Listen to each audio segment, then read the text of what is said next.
4 nuns from a remote mountain village in Romania disappeared without a trace in 1994, leaving behind only unanswered questions and a community torn apart by grief. But 12 years later, their parish priest would stumble upon something that would change everything he thought he knew about their fate.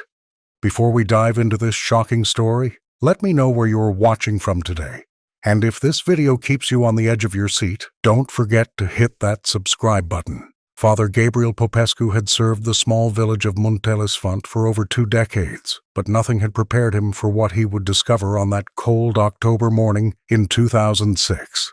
The mystery that had haunted his parish for 12 long years was about to unravel in the most unexpected way possible. In this video, I'm going to reveal the shocking truth behind one of Romania's most baffling disappearances.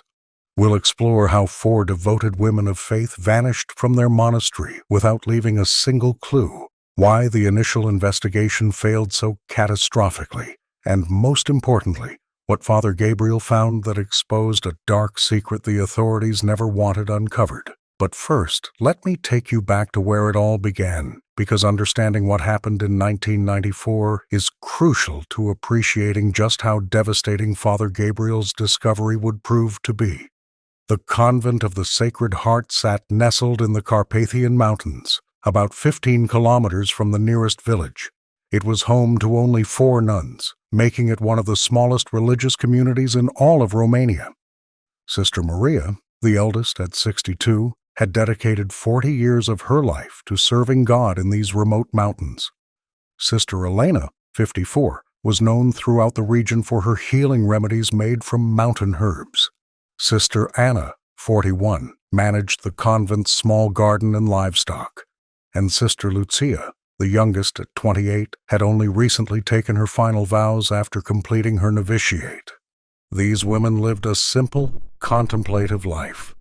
They rose before dawn for morning prayers, spent their days in quiet labor and meditation, and rarely ventured beyond the monastery grounds except for essential supplies or medical emergencies.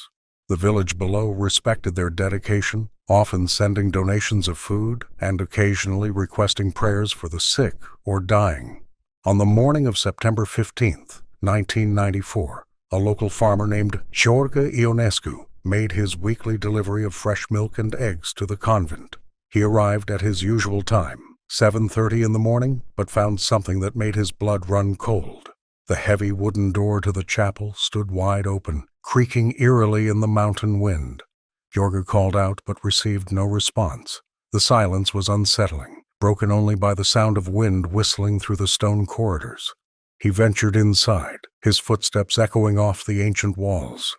The chapel was empty, but what he found there defied explanation. 4 prayer books lay open on the floor in front of the altar, as if the sisters had been in the middle of their morning devotions when something interrupted them. Their rosaries were scattered across the stone floor like broken pearls. Most disturbing of all, a single candle still burned on the altar, its wax having dripped into a small pool on the wooden surface. Georgius searched every room of the small convent. The sisters' cells were undisturbed, their beds neatly made.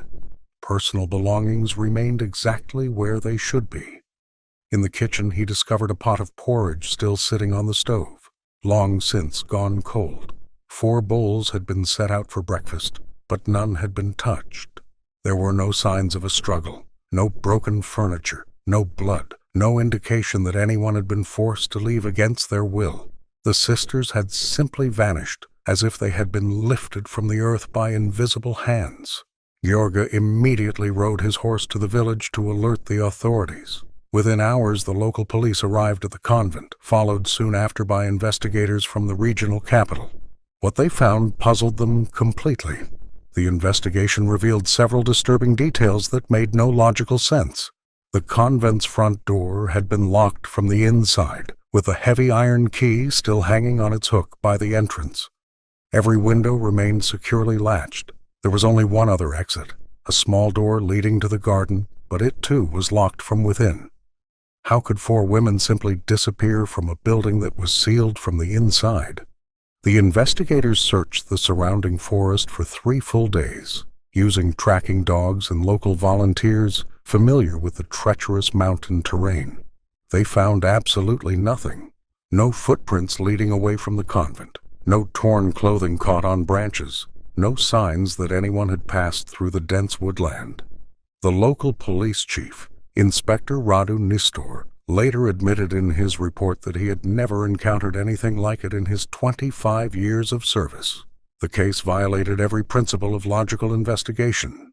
People don't simply vanish into thin air, especially not four people simultaneously. As news of the disappearance spread, theories began to emerge from the local community. Some villagers whispered about supernatural forces, claiming the mountains were haunted by ancient spirits that occasionally claimed the living. Others suggested the sisters had been taken by wild animals, though this theory crumbled when no remains or blood evidence was discovered. More sinister theories also circulated. Romania, in 1994, was still recovering from decades of communist oppression, and many people suspected government involvement. Perhaps the sisters had witnessed something they shouldn't have, or maybe they possessed information that certain powerful individuals wanted to remain buried. Father Gabriel, who was serving a parish in a neighboring district at the time, followed the case closely through newspaper reports and conversations with fellow clergy. The disappearance deeply troubled him, not just because of his natural concern for fellow servants of the church, but because something about the official investigation felt incomplete. The authorities seemed eager to close the case quickly. After only 2 weeks of investigation, Inspector Nistor declared that the sisters had likely fallen victim to some kind of accident in the mountains. Despite the complete lack of evidence supporting this conclusion, the case was quietly filed away and forgotten by everyone except the families of the missing women and a few persistent members of the local community. Years passed, and the convent of the Sacred Heart stood empty, slowly deteriorating in the harsh mountain weather. The roof began to leak, windows cracked from frost, and vegetation started to reclaim the stone walls. Local children dared each other to approach the abandoned building, but few were brave enough to actually enter. Father Gabriel was transferred to Muntelisfont Parish in 2003, 9 years after the sisters' disappearance. The mystery of the 4 nuns became part of his daily reality as he served the community that had been so profoundly affected by their loss. Villagers would occasionally mention the sisters during confession or casual conversation, always with a mixture of sadness and bewilderment. It wasn't until October 2006 that Father Gabriel decided to visit the abandoned convent himself. The diocese had been considering what to do with the deteriorating building, and he volunteered to assess its condition for a potential restoration project. What he discovered there would shatter everything the community thought they knew about that terrible day in September 1994. But the truth he uncovered was so shocking, so disturbing, that it would take him months to decide whether he should reveal it to the world. The implications of his discovery reached far beyond a simple missing persons case, touching on corruption, conspiracy, and crimes that certain powerful individuals had worked very hard to keep hidden. Father Gabriel approached the crumbling convent on that October morning with a mixture of reverence and apprehension. The building looked even more deteriorated than he had expected. Thick vines crawled up the stone walls, and several roof tiles had fallen, scattered across the overgrown courtyard like broken promises. He pushed open the heavy wooden door, its hinges protesting with a groan that echoed through the empty corridors. Sunlight filtered through cracked windows, casting strange shadows that danced across the walls as clouds moved overhead. The air inside was thick with the scent of decay and abandonment. Father Gabriel made his way through each room methodically, taking notes on structural damage and necessary repairs. The sisters' cells remained, largely untouched, though moisture had warped the simple wooden furniture, and mold had begun to claim the walls. In Sister Maria's room, he found her Bible still open to Psalm 23H. It was in the chapel, the pages yellowed and brittle. With that, Father Gabriel first noticed something odd. As he examined the altar where the sisters had supposedly been praying when they vanished, he observed that the stone floor directly in front of it appeared different from the surrounding area. The stones were a slightly different shade, as if they had been replaced or reset at some point. Curious, he knelt down and ran his fingers along the edges of these stones. They were loose, far looser than they should have been after decades of settling. When he pressed down on one corner, the entire section shifted slightly. His heart began to race as he realized what he was looking at. Father Gabriel hurried back to the village and returned with tools, claiming he needed them for his assessment of the building's condition. But his real purpose was far more urgent. As the afternoon sun slanted through the chapel windows, he carefully pried up the loose stones. Beneath the floor, he discovered a cavity that had been deliberately carved out of the bedrock. It was roughly rectangular, about 6 feet long and 3 feet wide, and it wasn't empty. Inside the hidden chamber, Father Gabriel found a collection of items that made his hands tremble as he lifted them into the light. There were documents, dozens of them, carefully wrapped in oiled cloth to protect them from moisture. Personal letters, official correspondence, and most shocking of all, detailed records that painted a picture of corruption reaching into the highest levels of local government. Sister Maria, it seemed, had been far more than just a simple nun devoted to prayer and contemplation. These documents revealed that she had been secretly documenting illegal activities in the region for years.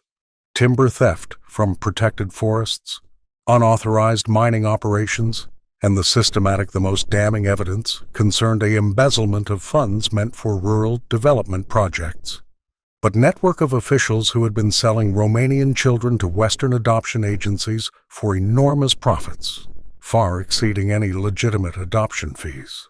The sisters, they had been gathering proof, building a case that would have hadn't just witnessed these crimes, to prison.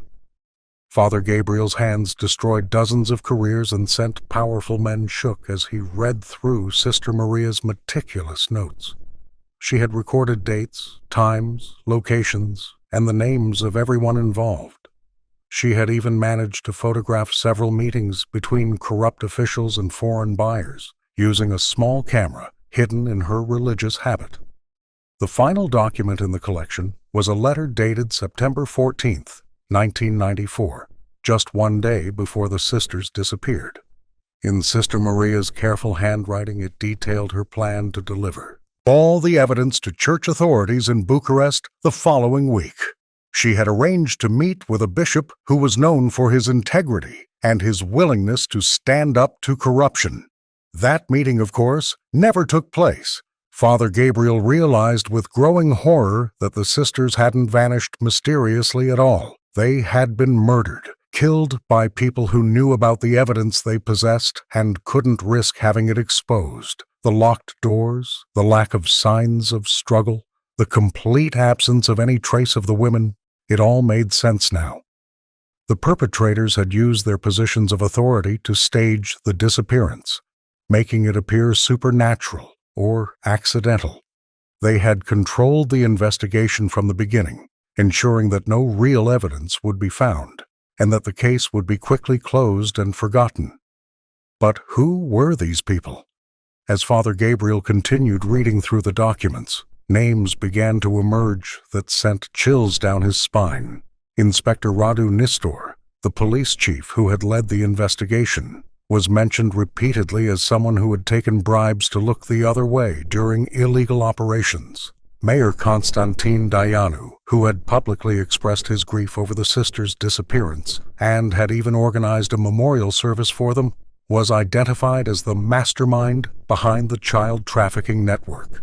His signature appeared on forged documents, and Sister Maria had photographed him meeting with foreign contacts on multiple occasions. Even more disturbing was the involvement of Dr. Mircea Florescu, the regional medical examiner. According to Sister Maria's notes, he had been falsifying death certificates to cover up suspicious deaths and had been part of the network that facilitated the illegal adoptions by declaring certain children as orphans when they still had living parents. These weren't just criminals. They were respected members of the community who had used their positions to commit heinous crimes while maintaining facades of respectability. and when the sisters threatened to expose them, they had responded with murder. Father Gabriel sat in the empty chapel as darkness fell outside, surrounded by evidence of a conspiracy so vast and so evil that he struggled to comprehend its full scope. The 4 women who had dedicated their lives to serving God had been killed for trying to protect innocent children and expose corruption. But the discovery raised even more questions. If these documents had been hidden beneath the chapel floor, why hadn't the killers found them? Had they even known about the evidence, or had they acted purely on suspicion? And most importantly, were these powerful individuals still in positions of authority, still committing crimes, still getting away with murder? Father Gabriel carefully rewrapped the documents and placed them back in their hiding spot, replacing the stones exactly as he had found them. He needed time to think, to pray, and to decide what to do with this terrible knowledge. The people named in these documents were still alive, still powerful, and if they had been willing to kill 4 nuns to protect their secrets, they certainly wouldn't hesitate to kill 1 priest. As he walked back through the village that night, Father Gabriel looked at familiar faces with new eyes. How many people had known what really happened to the sisters? How many had been silenced by fear or complicity? And how many innocent children had suffered while the community mourned 4 women who had died trying to save them? The weight of this knowledge pressed down on him like a physical burden. He had stumbled upon evidence that could bring justice for the murdered sisters and potentially save countless other victims. But revealing it would put his own life in danger and might expose the church to retaliation from powerful enemies. Father Gabriel spent sleepless nights wrestling with his conscience, knowing that whatever decision he made would change everything, not just for him, but for the entire community that had been living with lies for 12 long years. The weeks that followed Father Gabriel's discovery passed in a haze of internal torment. Every Sunday, as he stood at the pulpit delivering his sermon, he found himself staring out at faces that might harbor dark secrets. Mayor Dianu sat in his usual pew, nodding solemnly during prayers for the departed sisters. Dr. Florescu attended Mass with his family, presenting the picture of a devoted Catholic. Even Inspector Nistor, now retired but still living in the village, occasionally appeared for special occasions. Each time Father Gabriel saw these men, his stomach churned with the knowledge of what they had done. The documents hidden beneath the chapel floor seemed to burn in his memory, their revelations growing more horrifying each time he recalled them. Sister Maria's careful handwriting haunted his dreams, her meticulous documentation of unspeakable crimes playing over and over in his mind. But it wasn't just the evidence of corruption and murder that tormented him. As he delved deeper into the implications of what he had found, Father Gabriel began to understand the true scope of the tragedy. The children who had been sold through the illegal adoption network weren't just statistics in Sister Maria's notes. They were real victims, torn from their families and shipped off to foreign countries where their fates remained unknown. How many parents had been told their children were dead when they were actually alive somewhere across Europe or America? How many families had been destroyed by lies while corrupt officials counted their blood money? The sisters had died trying to expose this network, but their sacrifice had been in vain because the evidence remained buried and the crimes continued. Father Gabriel found himself researching missing children cases from the 1990s, scouring newspaper archives and church records for any mention of suspicious deaths or unexplained disappearances. What he discovered made his blood run cold. There had been dozens of cases throughout the region, all dismissed as accidents, natural deaths, or families simply moving away. But when viewed through the lens of Sister Maria's evidence, a pattern emerged that painted a picture of systematic child trafficking on a massive scale. The more he learned, the more impossible his situation became. These weren't just local criminals he was dealing with. The network extended far beyond the village, reaching into the highest levels of regional government and possibly even national politics. The documents suggested connections to international adoption agencies, foreign officials, and a web of corruption that spanned multiple countries. Meanwhile, life in Montellesfont continued as if nothing had changed. Villagers went about their daily routines, children played in the streets, and the abandoned convent continued to crumble on the mountainside. Father Gabriel performed his duties mechanically, baptizing babies, performing marriages, and comforting the grieving, all while carrying the terrible burden of his secret knowledge. The psychological strain began to take its toll. He lost weight, developed insomnia, and found it increasingly difficult to concentrate during prayers. His housekeeper, Mrs. Popescu, noticed his decline and repeatedly asked if he was feeling well. Other parishioners commented on his distracted demeanor during services, whispering among themselves about their priest's strange behavior. During one particularly difficult night in November, Father Gabriel made a decision that would change the course of everything. He couldn't continue living with this knowledge alone. He needed guidance from someone he could trust, someone with the authority and wisdom to help him navigate this impossible situation. He wrote a carefully worded letter to Archbishop Theodosie in Bucharest, the same bishop Sister Maria had planned to contact 12 years earlier. In it, he requested a private meeting on a matter of extreme urgency involving his parish. He couldn't risk putting the details in writing, but he hinted that he had information about the missing nuns that required the Archbishop's immediate attention. The response came within a week. Archbishop Theodosie would visit Montellesfont in early December under the pretense of conducting his annual inspection of rural parishes. The meeting would appear routine to any observers, but it would give Father Gabriel the opportunity to reveal everything he had discovered. As December approached, Father Gabriel's anxiety reached new heights. He found himself constantly looking over his shoulder, wondering if his recent behavior had attracted unwanted attention. Were the conspirators watching him? Had they noticed his visits to the abandoned convent? Did they suspect that their secret was no longer safe? His paranoia wasn't entirely unfounded. On several occasions he noticed unfamiliar cars parked near the church or strangers asking questions about him in the village. When he inquired about these visitors, people gave vague answers or claimed they hadn't noticed anything unusual. The atmosphere of the village seemed to shift subtly, as if an invisible tension had settled over the community. 3 days before Archbishop Theodosie's scheduled visit, Father Gabriel made one final trip to the convent. He needed to retrieve the documents and ensure they would be safely delivered to church authorities. As he approached the crumbling building in the early morning darkness, he sensed that something was wrong. The front door, which he had carefully secured after his previous visits, stood slightly ajar. Fresh footprints marked the frost-covered ground leading to and from the entrance. Someone else had been there recently, and they hadn't bothered to hide their presence. Father Gabriel's heart pounded as he entered the chapel and approached the altar. His worst fears were confirmed when he saw that the stones covering the hidden cavity had been disturbed. The careful arrangement he had maintained was gone, replaced by a hasty reconstruction that fooled no one. With trembling hands he pried up the loose stones and peered into the cavity below. It was empty. Every document, every photograph, every piece of evidence that Sister Maria had so carefully collected and preserved was gone. 12 years of hidden truth had vanished once again, leaving only questions and the terrible certainty that powerful forces were still at work.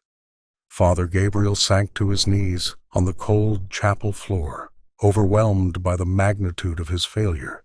He had discovered the truth about the sisters' fate, but he had been too slow to act on it.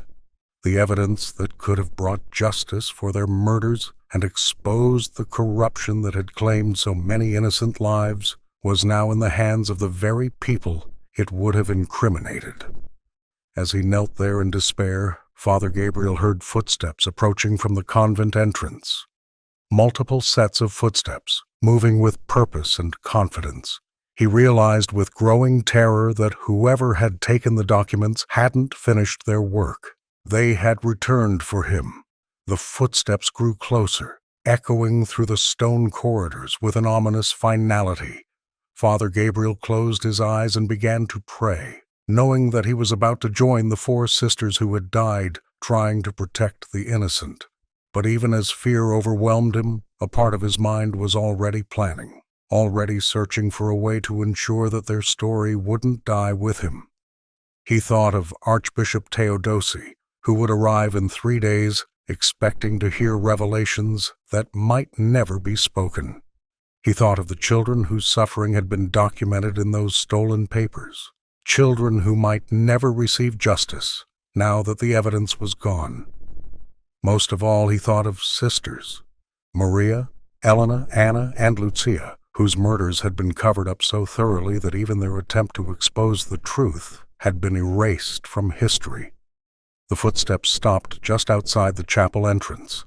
Father Gabriel could hear low voices conferring, making plans, deciding his fate just as they had decided the fate of 4 innocent nuns 12 years earlier. He opened his eyes and stared at the empty cavity where the truth had been hidden for so long, wondering if anyone would ever know what really happened in this forgotten corner of Romania. But unbeknownst to Father Gabriel, his story was far from over. The forces arrayed against him were powerful, but they had made one crucial mistake in their eagerness to silence him. In their haste to retrieve the incriminating documents, they had overlooked a small detail that would ultimately prove to be their undoing. Sister Maria, in her wisdom and foresight, had not kept all her evidence in one place. Hidden in the back of her personal prayer book, which Father Gabriel had barely glanced at during his first visit to the abandoned cells, Sister Maria had concealed a handwritten list of names and locations. More importantly, she had included detailed instructions for a backup plan she had developed in case something happened to her primary evidence collection. The approaching footsteps belonged to Mayor Dianu, and 2 men Father Gabriel didn't recognize, their faces hard and professional in a way that suggested they weren't local villagers.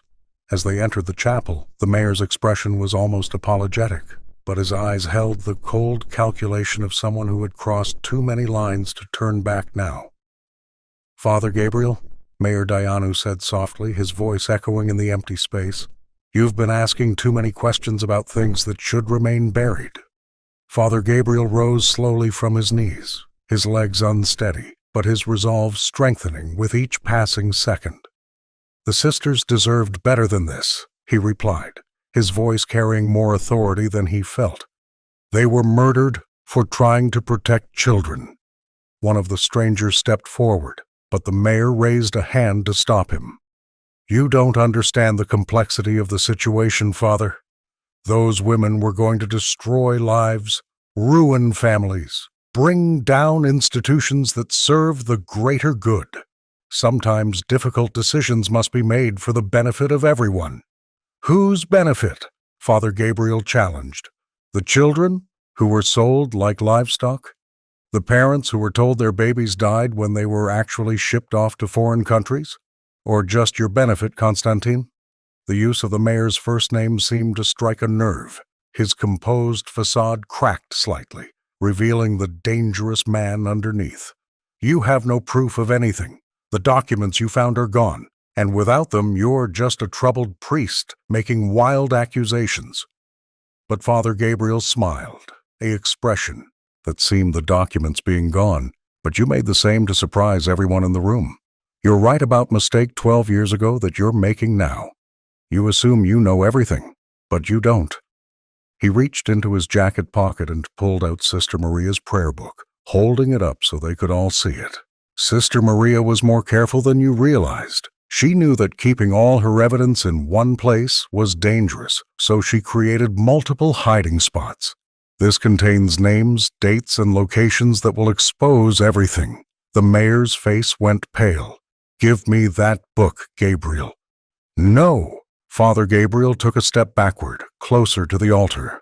"I'm going to make sure Archbishop Theodosi sees everything. He arrives tomorrow, and when he does, this entire conspiracy will finally be exposed."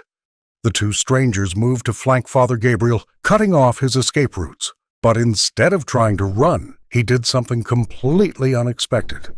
He opened Sister Maria's prayer book and began reading aloud from her hidden notes. "Constantine Dianu, met with German contact Hans Müller on March the 15th, 1994, at the Carpathian Hotel. Payment of $50,000 per child was agreed upon. His voice grew stronger as he continued. Dr. Mircea Florescu provided falsified death certificates for 17 children between January and June of 1994. Inspector Radu Nistor received monthly payments of $3,000 to ensure investigations were terminated quickly. "Stop!" the mayor shouted, but Father Gabriel kept reading. The following children were reported dead, but actually sold through the network. He began listing names, ages, and villages. With each name he spoke, the faces of his captors grew more desperate. These weren't just statistics anymore. They were specific accusations that could be verified, investigated, and prosecuted. One of the strangers lunged forward to grab the book, but Father Gabriel was ready.